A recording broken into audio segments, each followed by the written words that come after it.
Alright, you guys, welcome back to another deck profile. Today we're going to be looking at a random concoction that Kyle, Grady's brother, came up with the other day. This isn't his exact list. It's kind of a rough idea of it. I don't know his exact list because it's always kind of changing. Um, and there's like two or three cards that like he really um, campaigns for over other ones. But the I mean, I don't really know what you mean to call this. I would want to call it Crobat Gengar, I would say. The whole idea is that you're taking knockouts with Crobat while Gengar is in the active. So instead of just going really, really aggressive Crobat strategy, you're doing really, really aggressive Crobat strategy, but when you knock out one of their Pokemon, they go to the Lost World. So you can really just take out their support and win just by like a war of attrition. You're basically you're slowing them down enough to where you're controlling the pace of the game during the latter stages. Or if you take enough catastrophe knockouts, you can just win with Lost World. That's kind of a pivot strategy there. Um, that's kind of just the gist of it. I mean, I don't know, really know like if there's any real way to. I mean, I'm gonna go over specific cards here in a minute, but there's no other way to like really describe it. You're going to use Surprise Bite and Sneak Attack and what's it, Sneaky Bite. You're going to use those to pile some damage on their Clay Doll. You could even attack with Cursed Drop.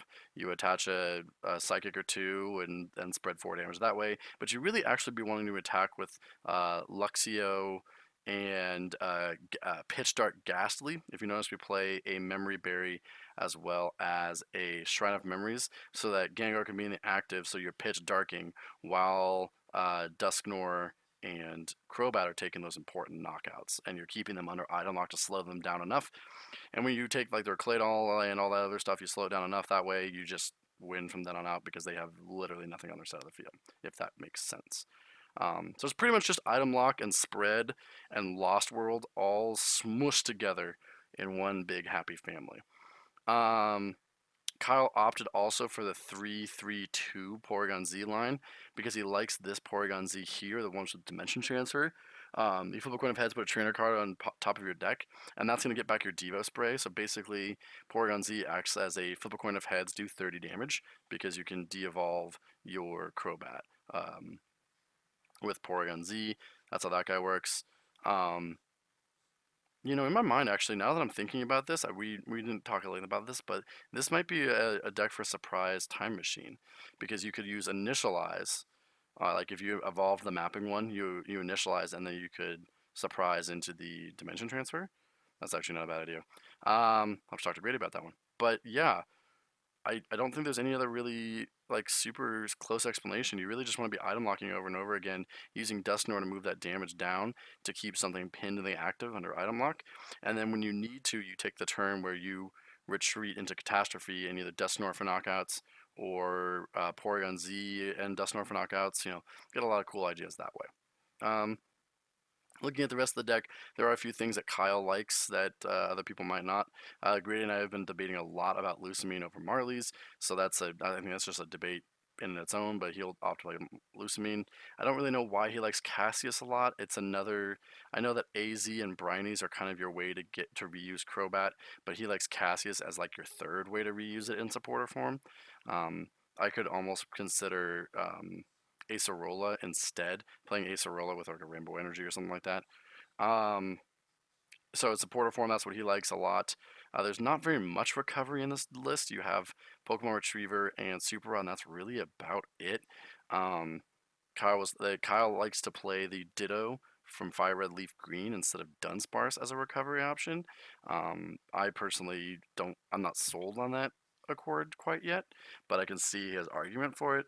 I think bench space is super, super tight, and committing a spot to Ditto as well as the rest of the stuff might not be the most feasible option, but I've been wrong before. So everything else just seems kind of standard outside of that, though. The Lost Remover is something that Kyle and Grady have been playing a lot more recently, taking it from that 101st card to that actual 100th card, and really kind of swinging those stage 1 matchups and that sort of thing. Really swinging other item lock variants and whatnot. Retro Energy is another way to de-evolve your Crobat. Because basically you can attack for free with Pitch Dark so that your energy attachments can go onto Crobat, which is super nice. What else we got in here that's like kind of out of the ordinary? Everything else just seems kind of normal. The bursting balloon in this deck is very helpful because they can't get around it with item lock, so it turns into a you can either take 60 damage or you can pass your turn. I'm not so sold on the laser Verbank. I think that's just like a really niche combo, and you kind of want Shrine of Memories in play most of the time, anyways, or Broken Time Space. So that's something that I could see people cutting. Maybe even you know maybe keep the laser, but definitely the Verbank get rid of. Um, what else we got in here? I think the only other thing that we really discussed, yeah, there's not really much to be said about this deck. It's really quite straightforward. The 3/3/2 Porygon is like just so you can get this Porygon Z off of the mapping one, and the mapping will help too to find that Lost World the turn that you need to search for it, if it's not discarded already, because Lucamine's your next best bet for that.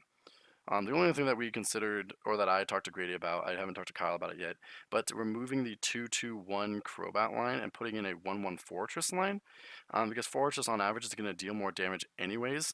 What that does though is it puts more of a stress on getting Dusknoir out, because with Crobat you can target your damage anyways, and Dusknoir can just come out at random points to clean up the rest of the extra damage, quote unquote, that you may have put on some stuff. So that's why Dusknoir doesn't need to be coming out till turn 4 at this build. But with Fortress, Dusknoir would need to come out like turn 2 or 3 to make full use of your Catastrophe turn. So, but if you did do the Fortress, you would have room for more either consistency or recovery. So I think I would drop the Crobat line for a 1/1 Fortress line. That Ditto that they were talking about as recovery. Mr. Fuji, because the bench space is super, super tight on this. That's why he plays Cassius, I suppose. But Fuji to get rid of your Dunsparce or your Spiritomb, that sort of thing. And then we'd also play the Luxray. The new Luxray, let me pull that up real fast. Luxray from Ultra Prism. This one right here, the one with Intimidation Fan. If you're in the active, it deals 30 less damage, and you're playing Shrine of Memories anyways. Shrine of Memories and Memory Berry, so that you could keep disconnecting while Luxray's out, and you're just tanking with damage. I think a Luxray, if a Luxray is in the deck, I'd also consider a Max Potion. Like, yeah, Pokemon Center is enough sometimes, but like, let's say there's damage on your Gengar and you're trying to save up energies. I don't know. Something to consider. I'm just rambling at this point because I've already talked a lot about the rest of the deck. Um, but yeah, if there's any questions you guys have, let us know. It looks super, super janky. And I personally have not played it yet, but Grady and Kyle swear by it. They say it's really good. Kind of really only loses to like opposing item lock. So like Vileplume, which we think is getting way more popular. Not more popular, but definitely is a better spot in the meta right now. Um, it only loses to really like that, and that might be about it. Gengar or Garbodor also is kind of an issue for this deck. But outside of that, this deck's really, really good. A lot of fun. Make sure you check it out. If you have any questions, let us know. And if not, have a great rest of your day.